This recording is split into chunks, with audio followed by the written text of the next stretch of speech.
roll, please. And we're live. This week's sound effects brought to you by Katrina Garcia. I'm here all night. So, Another beautiful day. well, Yay. it's kind of cloudy. It was raining here this morning. My mom calls this a beautiful day because when you hear the pitter patter of rain, Very relaxing. I'm waiting for pitter patter of rain. We've got hot weather right now, so it would be nice if we could have rain to get the fires down.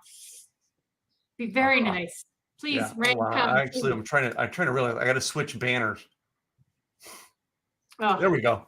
I was about to put the wrong banner up. So remember what you went through a couple months ago, all right? And you know what I mean? It revolved around us having to adjust and do things with our podcast on a weekly basis. Well, we're selling our house. You are. So Keith is I got a list from the realtor yesterday of all the little things we got to fix. You know that period, right? Oh. All right. You know what? I think it's harder to sell a house than it is to buy a house. I'm just saying. I know. It's because we're trying to get it top dollar. We're trying to get this. I'm hoping I sell this to an investor and it doesn't even go to market, to tell you the truth. Because this is something it's great for an investor to buy. I have sometime today, after our podcast, but before one, I have a podcast scheduled this afternoon for my Tim Gillette show. But my assistant just informed me that he did not give us a website, so he may not be on the podcast today. But between the two podcasts, Keith is coming down to look at the checklist, and Gwen and I are just going to hire Keith to do a lot of the little things to fix this all up. It's a lot of freaking work. That's it. It's like, especially if you have an older house. I mean, our house was built in 1961, so ours was 1984. Yeah. But it's an old house, and you go through and you make sure, okay, this is working, this is good. Okay, we got to repair that. Okay, we got to repair that. Oh, we got to paint this. We got to do. I mean, you go through as a homeowner, and you do your updates here and there. But then when it comes to selling that house, it's like, oh shit! Now we really have to get on board, and we got to get this done and this done. Where before it was kind of like, well, we'll get it done when we get it done. Yeah. Then it's on. It's a freaking lot of work. Everything in this house is tiny little things. The biggest thing that I have to do is I got to go over to the storage bin. Like I have a storage bin. Oh, there goes that pen. Oh, good thing I got another pen. I got to go over to the storage bin. So my storage bin this week had a leak into it. And it's funny because I get over there and all the stuff that got wet, is the tiles from rentals that I sold. Oh, well, there you go. I'm like, I don't care. I don't have those rentals anymore, and it doesn't match my current rentals. So I'm like, that's no big deal. No problem. Yeah, but I'm going to go over and probably try to see if I can get a bigger spot, and I'm going to take a lot of stuff out of here and put it in boxes and put it in the storage bin. I'm probably, because of the leak over there, I'm probably going to call my neighbor I know who has some pallets, and just put pallets down and stack everything on top of pallets. Have you found a new house yet, or are you guys still looking? I'm looking at a couple of them, to tell you the truth. Right now, I mean, we've looked at about 4 so far, but we're not in the financing, not in the position to go. I'm getting the financing in position. Yeah. And what we're doing is using our investor connections. Basically, you know what I mean? If I find a house, I can pretty much close. If I find the house I want, I can close on it in a matter of days. Because I have access to investor cash that I will influx in, pay for the house, and then as soon as this one sells, remortgage it. Yeah. In my name. Or in our name. So Perfect. I gotta say that word, because every time I say things like my wife thinks, like, you know what I mean, you act like it's your house and not mine. I'm like, no, it's our house, honey.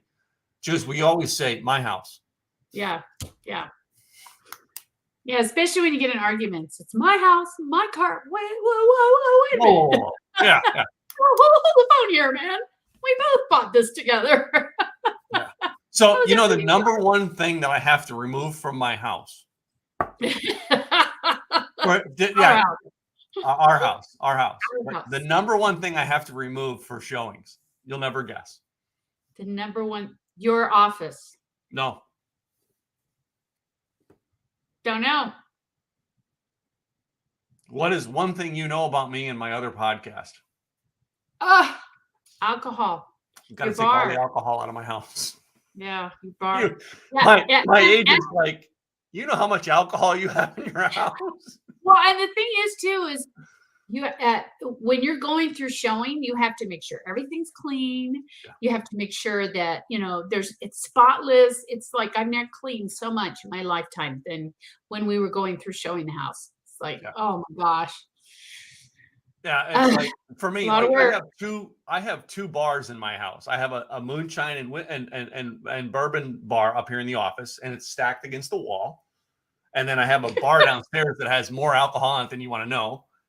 I have a wine fridge on the bar downstairs that's half Saying a full. lot about Tim, I'm just saying. I know.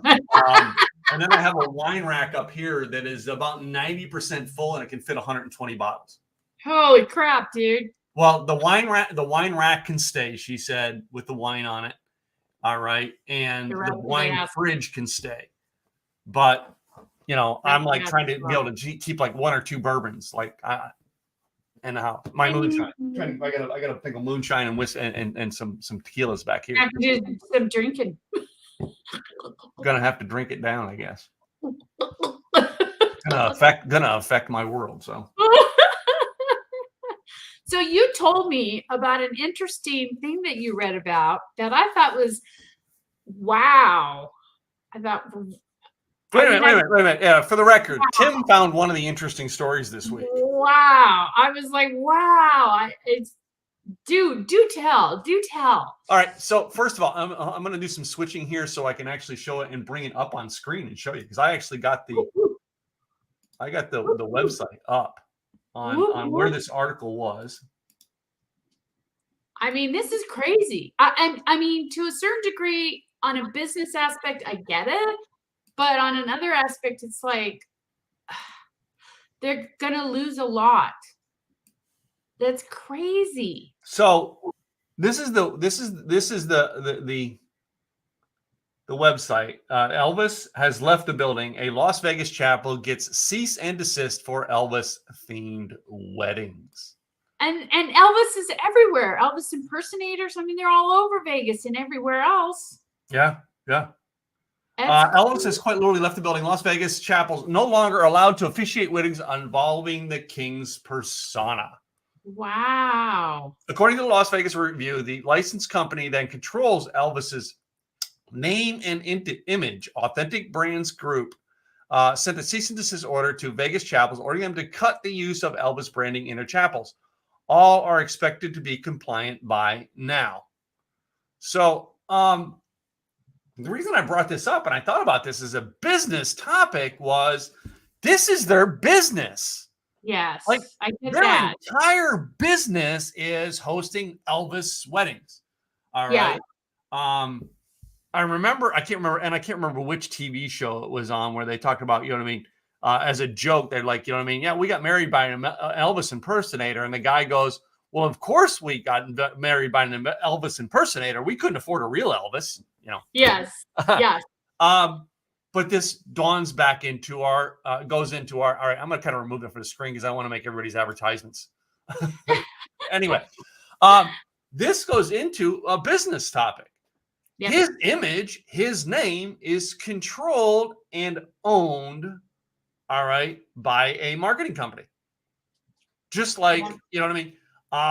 My name and my brand is owned by Tim Gillette Media, my company. Yep. Right. And you want to make money on. I want to make money from my brand, but mine's a no, but nobody knows Tim Gillette, right? But well, you do. But anyway, nobody knows Tim Gillette, so it's not an important brand. I never thought about this. But the name and brand of Elvis Presley is huge. And there's a lot of Elvis impersonators that make money off of being an Elvis impersonator, doing the Elvis impersonations and doing like a concert as if they're seeing Elvis Presley. So how are they going to manage? I mean, they're going to have to buy that license in order to. I think they're going to create a license, and these people have to buy a license to use it. All right, and I'm betting it's on the idea of, I mean, if they could buy, license per year. But think about the licensing to use music right nowadays, right? Yeah. If you buy, you know what I mean? Is it ASCAP and BMI, I think, licensing to play music. That's why we don't play music on our podcast, because we don't have that license, right? Yeah. But there are places that you can find music that's just There are royalty-free imagery, and but paid you can't, imagery. You can do that. but you can't find a royalty-free Elvis. No. All right. And that's going to be a big, that's going to be a big thing for the business in general, because if you think about how many cease and desist letters are going to have to go out to every person that's been doing impersonating Elvis, selling Elvis memorabilia in Vegas. Well, selling Elvis memorabilia may be already attached to a license. In other words, it was not produced without the license. Possibly. All right. Which means it's just like NBA. All right. You can't print, an NBA or NFL team's logo and sell it unless you have the NFL or NBA license to do so. Or approval to do so. Approval. So no one's manufacturing that. All right. Unless it already has the NBA or NFL's approval. Same thing.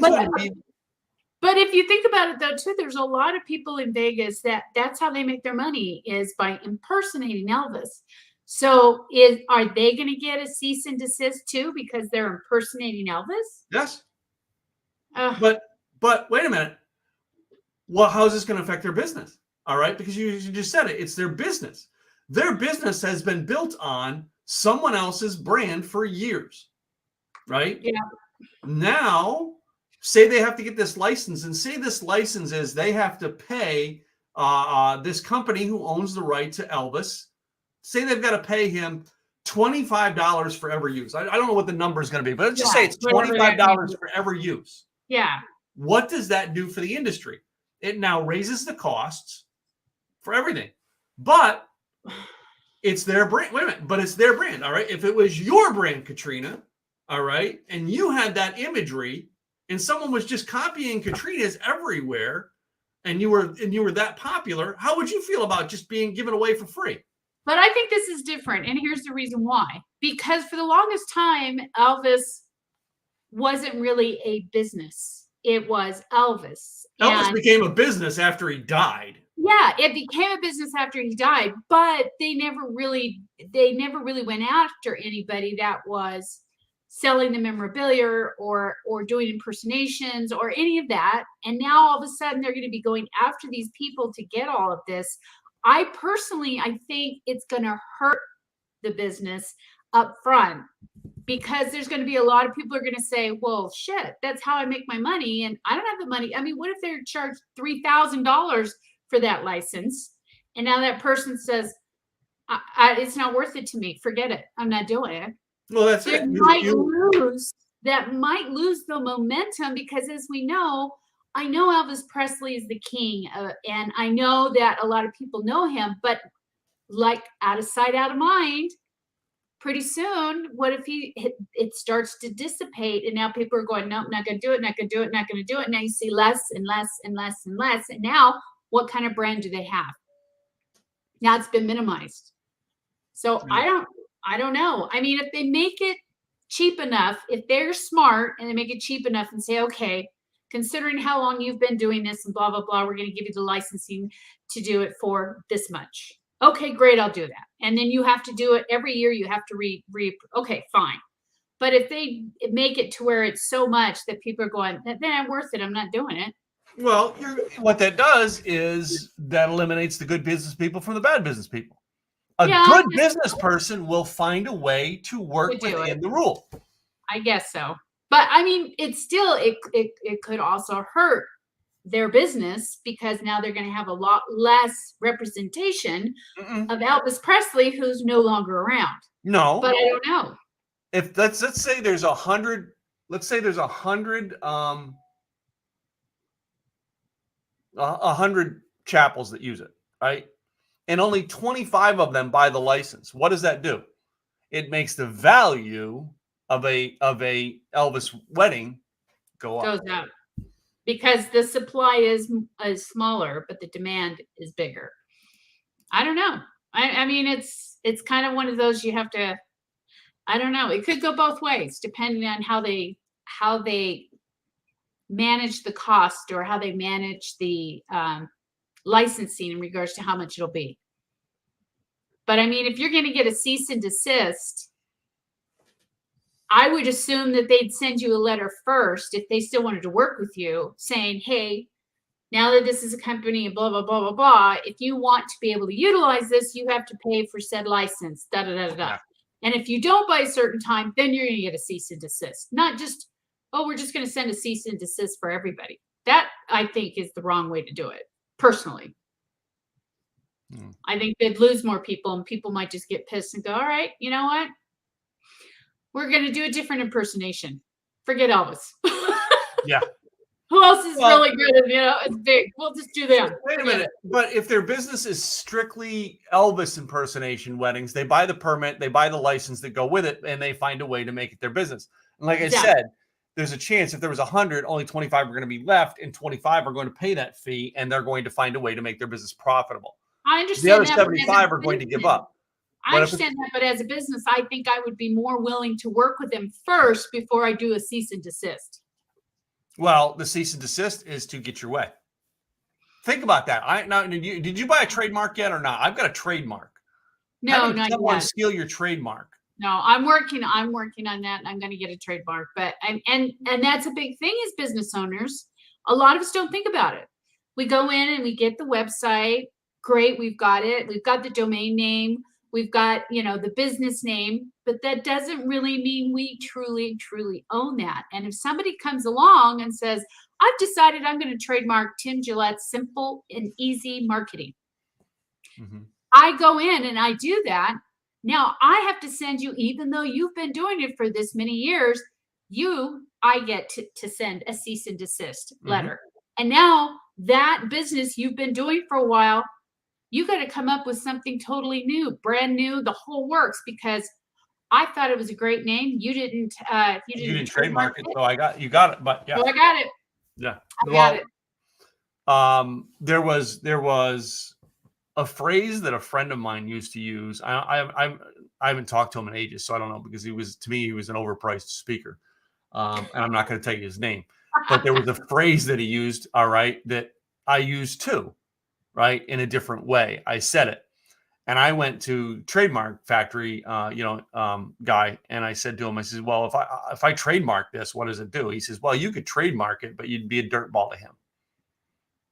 You could do it and easily get it, and then tell him he has to cease and desist, but that makes you the dirtball. Yeah. He says that's just it's what kind of person are you, right?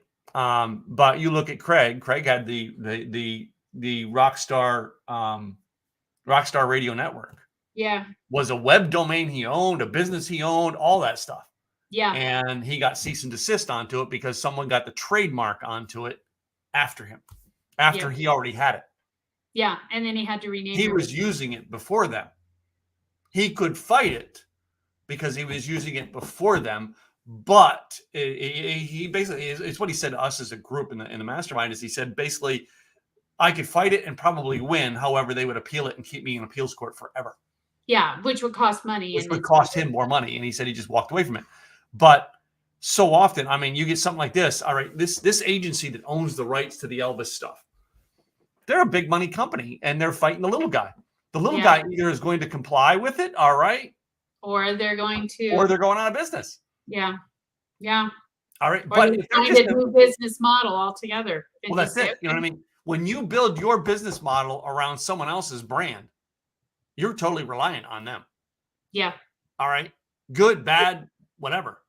Right. And it's one of the things I've walked away from. And it was a weird situation that I was in myself a couple of years ago. All right. I was going off to help, do a friend do something that was not in congruency with my business, right? And my mom would come and help, and I struggled with it. I mean, I really struggled with it, and I could not get it to come off the ground for my division, right? And my mom said to me, she says, "Why are you doing this for him?" She said, "You told Zig Ziglar no." but you told this guy, oh, yes. And it's the same thing. You're deviating from your brand to help build Somebody a part else. of his brand. Yeah. And I'm like, whoa. And then Well, when I I thought it, but I didn't. when I finally wrote to him and said, I've got to stop, he was blown away. He's like, why? I said, well, number one, it is deviating from my brand. Yeah. And it is costing me time and money, and I can't keep going down that route. All right. And so often people, they get caught up into that. Well, that's a bigger brand. I can get caught up into that. And if you build your brand totally on someone else's brand, and one day they still have ways they can pull the carpet up underneath you. Yep. Just, it's life. They can. I have always been about the independent business owner who actually builds his own, and he's not under somebody else's umbrella. No. Franchising, great model in America. I would not franchise a business. I would never own a franchise business and make that my soul. Now, I got an extra $1 million laying around, and I can buy a McDonald's franchise or Subway franchise that are very profitable and have someone run it. It makes me money. Yep, I'll go do that. But I'm not going to make that my sole business. Yeah, I agree.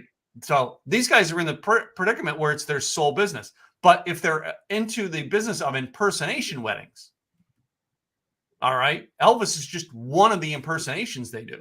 They just do another impersonation. They just keep working on the other ones, all right, until they get the licensing. Yeah. So, but the idea behind impersonations is, all right, is someone else comes down the line and goes, well, my brand's now that important. I want to license it too. All right. Chances are we do who's the actor that just passed away? Ray Liotta. Oh, Ray Liotta. Yeah. So we're going to do a Ray Liotta impersonation, wedding impersonators, right? And somebody comes along and owns that. Right? Well, we want to charge it. We want you to, to get a fee for everyone you do a him. They'll be like, yeah, I'm not paying that fee because it's not as popular as Elvis. Yeah. Yeah. And that's what I mean. I mean, it depends on the popularity. But like I said, it could lose its steam too, because Elvis is still around all over the place, because you have so many Elvis impersonations and so many chapels that do the Elvis wedding, so many entertainers that still do the Elvis shows. I mean, you've got so much of that now. Everybody still knows all about Elvis. And so if you start to take that cease and desist and start to put that out to everybody, the majority of them, and depending on how many people decide, okay, I'm going to keep this going, this is my business, or no, you know what, just like you said, I'm just going to go with somebody else. They could go with impersonation for Prince. They could do a Prince impersonation. He's popular. They could start doing that, and then because we'll just do this. Well, one group that actually did, and basically they created a religion around it. So basically, in order to do this, in order to do these weddings, you have to get their certification. All right. So we could create a religion around Elvis, and you have to get the certification. The one that did it do you remember the Big Lebowski, the dude? Oh, they had this religion called, it's like Dudism or something like that. And it's seriously, they created a religion around it. Yeah. Right. And you can become a certified Dudism priest or preacher or whatever it is. Minister, right. And you can legally perform weddings. See, now that's a catch-22 where they can come around and do that. All right. You can't perform a wedding as a Dudist if you don't have the Dudism minister. Can you imagine if you're that business owner and you're the one who's been doing these for years and years, and all of a sudden you get a cease and desist letter, and you're probably thinking, wait a minute, the guy's dead. Why am I getting a cease and desist letter that I can't use his shit? What the hell? I don't get it.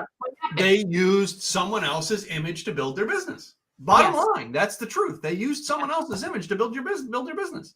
Yes. And it's just like if we both know Glenn Morshower. It's just like if I got Glenn Morshower to be the face of my business, and one day Glenn and I got in a fight, and Glenn says, "Forget it, I'm out of here. You can no longer use my image for your business." Yeah. Right. All That's why right. you really, like you said, you really need to be that independent business owner Yeah. and that's what a lot of people do too, is they'll utilize names that are popular names, Mhm, mhm. and then they get a cease and desist letter. Yeah. So they always say you always want to use some form or something, and I always tell my clients too, when it comes to a website, you always want to get a website with your name, Yes. because nobody has your name unless you're John Doe or Jane Smith.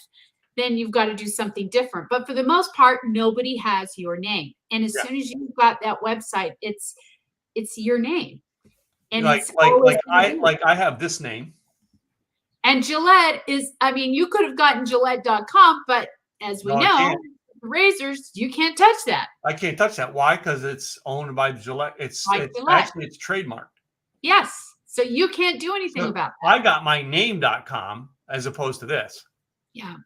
Yeah. Well, I have one too that says KatrinaGarcia.com. I have the But same thing. So if But this somebody is the most important website they need to go to. absolutely, you've got to do this. Absolutely.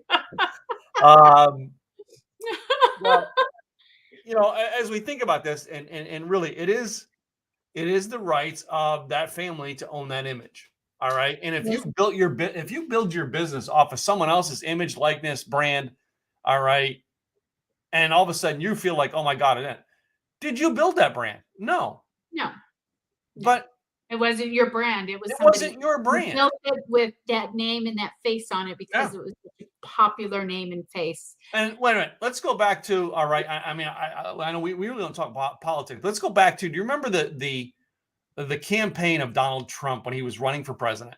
And I'm not doing this because we like or dislike Donald Trump. All right, I'm not. I'm going to state that right now. But I remember Donald Trump was using a Twisted Sisters song, "Not Gonna Take It Anymore," right? And Dee Snider did not like what Donald Trump was saying, so he went to Donald Trump and he knew him, and he said, "Listen, I kind of don't agree with your campaign, Oh, I so don't I'm want you not to going to use agree my to let song. you use my song." Yep. All right, and Donald Trump stopped. And I remember the Dee Snider interview saying, Donald Trump's a class act because I asked him to stop, and he said, "Yep, it's your rights. I'm going to stop using it. It's your rights to tell me that. You own the rights to it." Yeah. Well, as a business owner, he would know that. Well, Donald Trump was a business owner, so he Because gets that. people can't just go in and But put I fruit know, everywhere because but that's his. I know, but that song was kind of like the heartbeat of what got his campaign started. Yeah. But did he go, let me curse the lawsuit? He went, no, that's his license. I got to honor his license. Yeah. Some of these people who are running these places in Vegas are going to get mad going, well, I've been doing it for years, blah, blah, blah, blah, blah, blah. And I'm like, yeah, but do you own the image? No. Yeah. But they're probably going to go, I'm not stopping. They might just refuse and then get sued and then go, shit. And they get shit. sued. And yeah, that's the thing is like, I think we've lost the concept of responsibility in our business world. And accountability. Really? Responsibility and accountability. Really? I mean, think about it. You and I have talked about it like in our network of people we know. All right. And how many people, there are people we know that like when they do something, you and I go to support it. Not necessarily that we're going to be a long-time customer, but we go there. We're there for the launch. Our friends host an event. We go to the event. Right? Why? Because we honor other people in business. We have a respect for that business, and and it's mutual, right? Yeah. Tony Caruso is a mutual friend of both of ours, right? Yep. And Craig Duswalt, both of ours. And Craig is the type person who would honor each one of our businesses. If Craig ever did or said anything that harmed either one of our businesses and we had to point it out, Craig would probably be, oh, my bad. I'm sorry. It's your, what I mean? He wouldn't. Tony, same thing. Yeah. But we go to the outside of the connections that you and I are involved in, and we've lost that respect for other businesses. It's a different story. Yeah.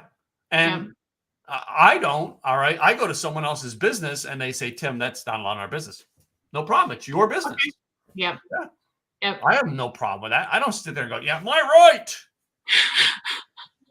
I mean, it would be interesting to see how this all plays out for all these people that have been doing this for years and years, and how and like you said, I'm sure that they're probably going to do some kind of licensing and work something out because they are. I'm sure that's where this is going. Yeah, Is it's this a buying? business. You have to buy a license. Yeah. But Right? I'm just think it's interesting that this company, I mean, have they owned this entity for how long have they owned it? I don't know. I mean, That it I seems don't know, and it didn't state that in the article. because it seems that they've owned it for a long time and now all of a sudden they're doing this. You know, it said no. The article did state something. I actually I read it in there. Is um, where was it actually in there? It said Because all are expected to be compliant by now, which means they probably started this process a while back. a while back. Okay. And now it's just getting to that point now where it's the deadline, and we told you it would be done We by. told you it was coming. Now's the deadline. All And right. this particular chapel probably did not follow that, and decided that what are they going to do? Sue me? Sue me? Well, I've been no, and doing then it I longer was than looking they. like I'm going to go back down a little bit in the article. All right, where it says something on this. You know what I mean? This could not hurt at a worse time. You know what I mean? In the article, it says it's not a good thing, said Clark County clerk, and I'm not going to mention her name, who leads the Las Vegas wedding market campaign. It might destroy a portion of the wedding industry. A number of people might lose their livelihood. This, you know, and basically this article is probably written out to be, oh, the poor small guy. Yeah. He's and rather than saying, oh, the small guy who's been like schlepping off of Elvis for years and making tons of money off of Elvis's image for years, all of a sudden, poor him because now he's not going to be able to do it anymore. It's business, right? Yeah. And that's where But they people don't. don't.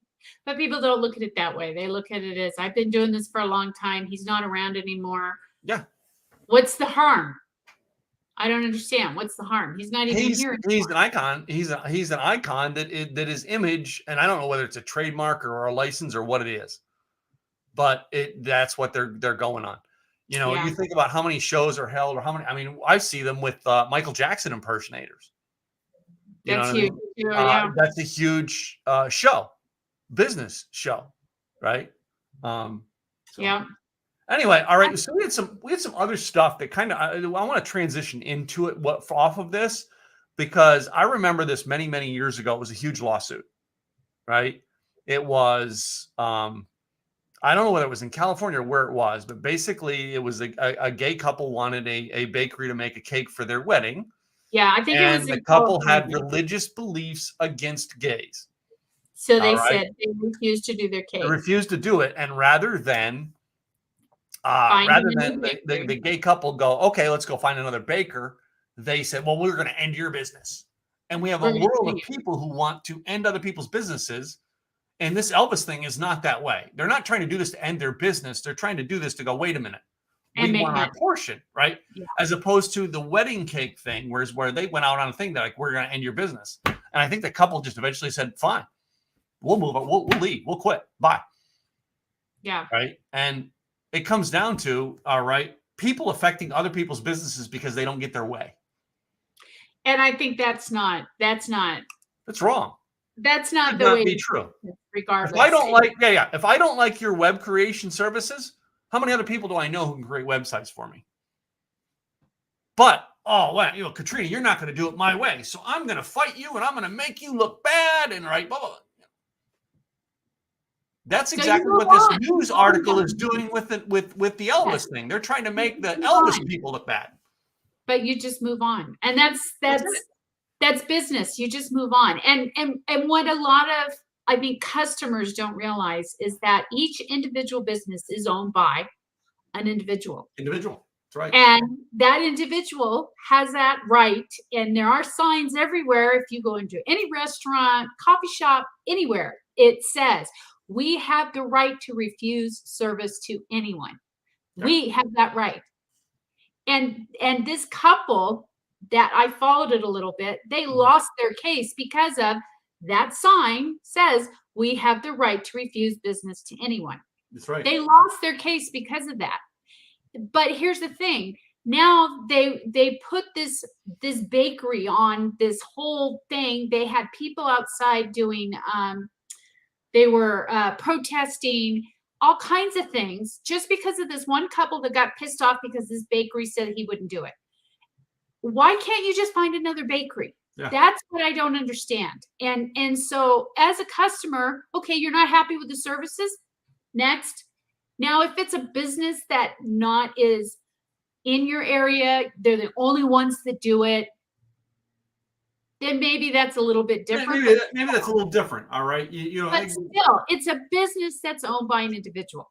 Yeah. And putting the shoe on the other side, how would that couple feel if they were the ones that had the bakery and the straight couple came in? And I'm not saying there's anything against straight, gay, or whatever. I'm not saying any of that. But if it was the opposite way and they put the shoes on of the baker. Oh yeah, and I'm sorry, we're gay. We're not gonna make a straight couples. They probably wouldn't have ever even started the whole lawsuit.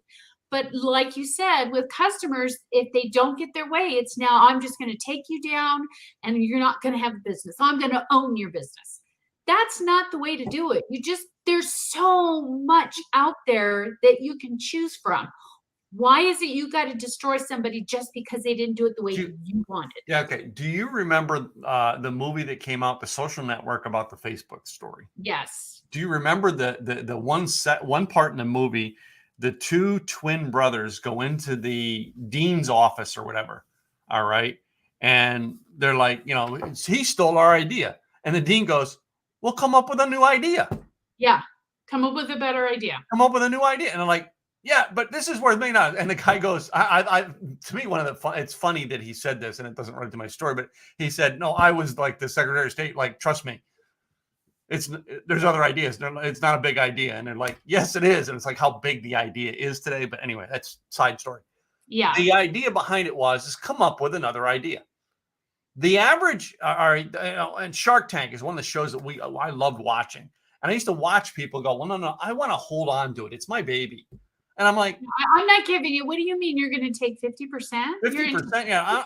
I'm like, if a shark gave me money for an idea I had for 100%, so if you're willing to give me a penny a deal for life, great. But if you're willing to buy this one out and I can go create a new one, and it's a great chunk of money, I'm taking the money, baby, and running. Yeah, because then you can do something else. Yeah. And you're making all that, and yes, they take it over, but the thing is, what people don't realize with all of that too in Shark Tank is what they learn from those people that are business owners that are really good at taking businesses from this and making them huge. And by learning how the whole process, I would just like drink it all up and say, okay, show me how you do this. I want to know. And now you get you get right there with business owners that know all about how to build a business quickly. Mm-hmm. And now you know that. So you say, you know what? I think I'm going to start a new idea over here. All based on what you guys taught me. Yeah. And you're still making money off of this other business because they don't usually buy 100% of it. They usually buy 60, 70%. So you're still making money off of it with each one that's sold. Yes, they own it for the majority, but if you're still making money, what does it matter? You started it. You were on Shark Tank. It showed you were the one who came up with the idea. You came up with the idea. That's right.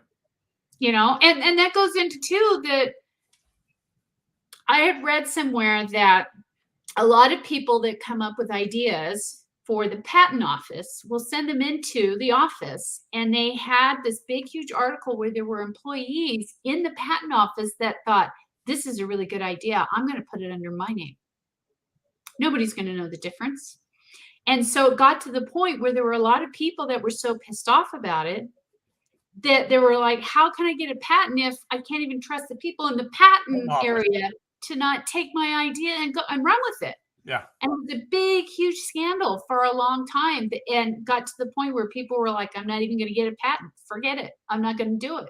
But that's the only way you can do your trademark and so on and so forth. So, it's one of those things too, that if somebody sees something and they see an opportunity and they seize it, that's a whole other side of that type of business when it comes to the Elvis thing. Mm-hmm, mm-hmm. But like you said, they're basing it on somebody that's no longer here.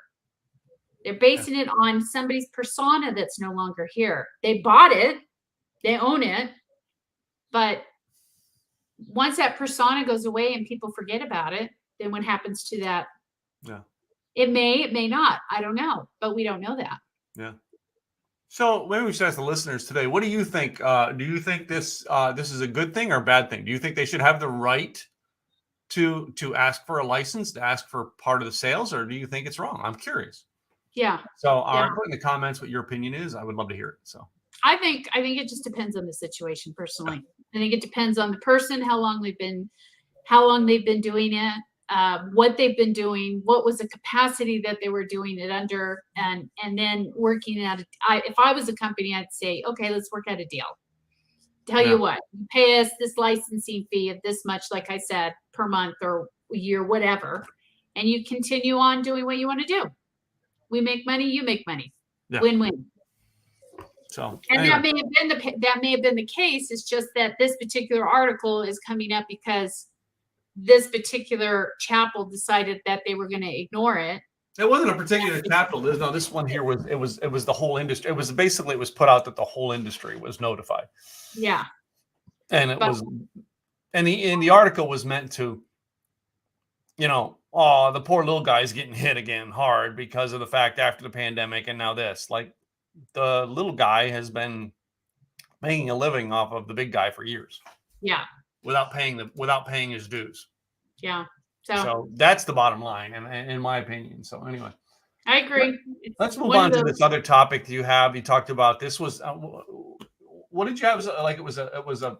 So this is a good landscaper or something. Yeah. It was a landscaping guy, and he got this 3-star review on Google because, as we know, people look at reviews on Google, and that's based on how they're going to do business with you or not. He got this 3-star, and he's very conscious of that, and he really is into customer service. So when he looked it up, he found this guy never even did business with them, and he's thinking, why would he get a 3-star for somebody he's never done business with? So he actually went on TikTok, called the guy, and did the whole live thing. And they worked it out amicably. And it found out that it was probably he said it was his wife that called him. And evidently they didn't call back. So she put this scathing review. But he's like, well, you should have at least called us. He says, and so it ended well. And the guy said he would take the review off. Yeah. And so that, because as we know, as small business owners, when it comes to Google reviews, those are a big, huge thing, because believe it or not, 97% of consumers that read reviews also read the responses of businesses that respond to those reviews. And a lot of times businesses will ignore negative reviews. They'll just say, I'm not going to respond. Yeah. That's the wrong thing to do, because now the audience, your potential clients, are looking at it and saying, oh, wait a minute, this person wasn't happy and they didn't do anything about it. Now I'm not going to do business with them. Forget it. And the sad thing is, is all it takes is one bad review, because as we know, a lot of times with your star review, you get up to, I think it's 4 stars or 5 stars, depending on where it's at. And if you have anything, and if you have, I think it's 2 or 3 bad reviews, your stars start to go down. Yeah. And all it takes is 2 or 3. But you could bring in reviewers, positive reviewers. Exactly. So, and there is a way, because Google, the interesting thing between Yahoo reviews and Google reviews is Yahoo doesn't want a lot of people doing a lot of reviews because they can get in trouble for buying reviews or whatever. But Google wants people to review businesses. Yeah. So they actually have a way for you to get that link for your Google business. And of course, you still have to make sure you set up your Google business through that and get everything on there with your address and the whole works. And once you've done that, now you have the capacity to get all these reviews, and they have a link that now you can send to your clients, easy enough to go directly to your business, do the review, done. And you also have that opportunity to go in and respond to those reviews, whether they're bad or good. You can go in and respond to those. And the way to do that is when you're going into your Google business and you see the reviews and you'll see like 2 or 3, you click on that. And then when you click on that, it says get more reviews. That button at the top will then show you what your link is. Yeah. You copy that link, and now you've got that link you can send out to clients to start reviewing your business, which is an important piece of it. On the other hand of that is if you've got negative reviews, you can also fight them to a certain degree. If you feel it's something that was a review that's not really a true negative review, especially if you've gone on and you have responded back to that person, and people will see this. They'll see that if you've gone on and responded to that person and that person never responded back or never said anything back, they can see that interchange, and you have to be conscious of that interchange, because on the backside of that, there was a restaurateur that was in Thousand Oaks, and he had a scathing review, and he went in and just blasted this woman. Because he lost a lot of business because of that. So you don't want to go in and get all pissy and say, oh yeah, blah, blah, blah, blah, blah. You want to show your audience that at least you're going to work on rectifying the issue, whatever that issue is. But if you have a negative review, that's not truly a negative review. And when I say that, I had a client, she had a customer that was not happy with what she was told. So she made it her point in life to go to different computers, because they all have their own IP addresses, which is like a thumbprint. And she went to different ones and did a bad review under different names, to the point where this poor woman's business was hurting because of the one person making it her mission. Like we were talking about the baker, making it her mission to take this woman down just because she said something she didn't like. Yeah. So she had to spend thousands and thousands of dollars to take those off because of that. So if you have a negative review, you can still go in to that review, that individual review, and there's 3 dots at the top right corner. You can click on that and you can report the review.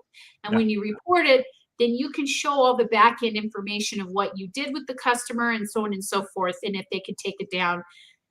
Granted, Google will do their best, but not always. Well, it's when it comes to this review business online and using other services, I actually always go for testimonials. All right. Yeah. Or, you know what I mean? Or, I've had a few LinkedIn reviews, things like that, but I go for testimonials that I can put on my website with the person's name and their website. I agree. All right. It's one of the things I do. I remember I was working with a client a couple of years ago in Southern California, and their main concern was they had a lot of Yelp reviews. Now, Yelp, all right, it just in the industry is known 90% of the people go to Yelp to complain. It's known as that. So I'm like, dude, you're trying to get a positive review on a negative site. Yeah. It's going to be very hard. However, we have a gentleman, it's in Craig's mastermind, that is very good at, very highly qualified in Las Vegas as an attorney. All right. Is Robert Seidel. Yeah. With a very highly positive reviews on Yelp, because what he did was he started seeding his audience to get them to go, if they had a good experience, to go leave a positive review. Right. And I think some of us, if we did more of the seeding, telling our customers, all right, would you go give me a review? We might get more positive reviews. All right. And let's face it. I go to Google to look up KG website design, and I see 97 positive reviews and 1 guy that's negative. It's going to paint that paints a different realistic business picture. Exactly. As a business person, that says to me, well, you had 1 guy's trying to make your life, one guy wasn't happy. Yeah. Guess what? And that's going to happen. That's business. Not everybody's going to be happy. But people see that, and that's the smart thing to do. But the other thing on the other side of the testimonials too is some people will, look at those testimonials, but they'll also think, well, how much did they pay them to do the testimonial? Or there's what a did whole they do world in right now where basically, if you do fake testimonials, that is it's gonna turn out to be a federal felony. Yeah. Yeah. Well, there were companies out there, believe it or not, in China and India, where all they did was they would go into different businesses and they would either put in, they would go in and do good reviews. Mhm. A lot of them were on Amazon, and you can tell based on how they said it and what they said on whether it was one that was a paid review or one that was actually a legit review. Well, And if there are ways you can tell the difference. on Amazon, there is a way that Amazon actually has it and connects it, because you can actually do it now. Their algorithms tag and will tell you actual customer. Yep. Yep. See, that's something that Amazon, because it's specific to Amazon, so they can tag, all right, and connect the fact that this guy leaving a review actually bought the product. Yeah, where these Right? people did. And Google, you can't do that. That is the problem with a neutral site like that, is you can't tell if they're actually actual customers. Nope. Right? Nope. And advertising laws out there. If you watch some advertisements and commercials on TV, advertisement law tells you I mean, you have to say actor portrayal or actual customer. That's advertising law. And that's what this is going to where it's going to be a federal offense, that if you put false reviews up. What they need to do is also make that a double-sided. If they're going to make it into law, they make it a double-sided law. If you put up a fake review, you can be punished. Yeah. Right? I agree. All right. Yeah, there's Because certain things in America that if you do, you know what I mean, you file a false police report, you can go to jail. Yeah. For that. It should be the same thing. It should be the same thing. You're penalized for doing it. All right. Again, put the penalty on the criminals. Yep. I agree. In my opinion. Totally agree. But I wanted to also talk about, since we're talking about Google, yeah. They now are going to be taking their Meet and Duo app and combining them, because they want to be like Zoom. So they're going to be doing that for their voice and video calls. Yeah. Right now, they're two separate things. They're going to combine the two, so that way it'll be all in one. So that's something to look out for. And I had a really good resource that I wanted to share. Canva, we've shared before here. Yeah. They now have an app, so that now you can do your create logos, posts, and so on and so forth on the go on your phone as well as your computer, because now they have an app. So I was blown away when they came out with the app. It's like, yeah, I can do some work from home without having my computer, and I've got my phone. So while you're sitting in the office, you could be working, or in the doctor's office. I mean, not in your office, but the doctor's office.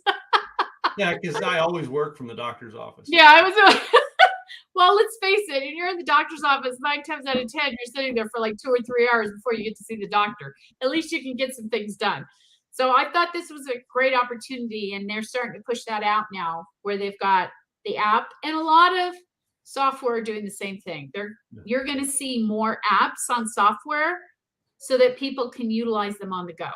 Mm-hmm. So that essentially, our computer may just be our phone at this point. It's pretty close right now, but we may be doing a lot more business on our phone than our computer. I worked for an IT company about 12 years ago, and they said this 12 years ago, that eventually the computer system is going to come down to setting your phone up, and it's going to project your keyboard down. Yeah. You'll be able to type. All right. And you'll be able to project the screen against the wall. Yep. You won't even. It'll all be done from this. And you got to realize, when you, I seen that joke earlier this week, I think it was on Facebook or Twitter, the guy with the big wall of computer. And another guy says, someday you'll be able to do this all from a handheld device. So. Yeah. Well, they have to make it a little bit to where it can hold a little bit more room. They're getting better, but, it's getting to that point where, even computers now, it used to be where you bought a whole computer system together, and it was all part of it. You had the monitor, you had the keyboard, you had the mouse, you had the drive. Now they're selling them all separate, because not everybody's buying them as a set anymore. Apple still does. I know. I know. Just saying. I know. For you PC people. I know.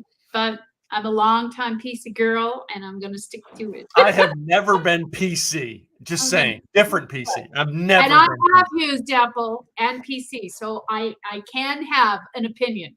Most people have not used one or the other. I've used both as well, and I switched to. I've I mean, used right both. there, that's a Dell. Yeah, This old I've used computer, my both. original computer, I started my business on is a Dell, and I switched from Dells to Apple in 2002 or 2012, and it was the greatest thing I ever did. Well, and here's the thing too. We've talked about the longevity of computers and so forth, as opposed to PCs and Apples. And I agree that Apple does have more longevity. But if you know how to treat your PC will have the same longevity as an Apple, because I have one as proof. Normally, they're only guaranteed to last like 4 or 5 years tops. I have one that I've had for almost 9 years now, and it works beautifully. No problem at all. So it just depends on the system, and you do your due diligence, and you make sure that everything's all, and you're good to go. Cool. But just like with anything, it depends on your preferences. Apple or PC. With that, I'm going to say let's have a wrap here. I think this Wrap is it up. Wrap it up. Wrap it up. And So- just so you know, if you're doing Elvis impersonations and you've got a chapel, you might get a cease and desist if You you're just still might. doing it. You just might. Just wait a minute. How many people are doing it outside of Vegas? Oh, there's a lot of people actually. I know somebody in particular who does shows all the time, and it's not in And Vegas. that's probably going to be next. Anyway. Yep. So. That will be next. So watch out for those cease and desists if you're doing Elvis. Hey, build your business, build it right, all right, and respect other people's businesses. Yep. Agreed. Do it All as right? your own. If you want to be a individual. respected business owner, start by respecting other people's businesses. Start by respecting other people's properties and trademarks. Exactly. And take accountability. Yeah. So hold yourself accountable. So anyway. Yep. Yes, sir. Katrina, plug my website. Let's put this out here so people know who we are and what we do.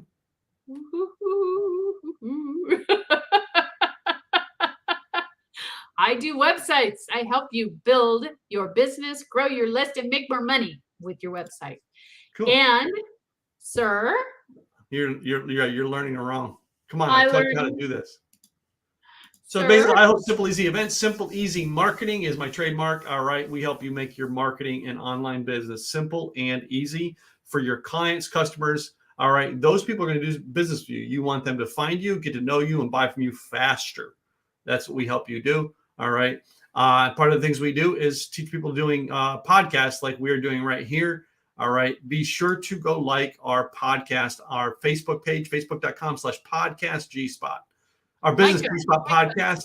Our website is thebusinessgspot.com. Guys, all right. We appreciate everything we do, and we appreciate you guys for being in here with us every week. Thank you. All right. We'll see you guys next week.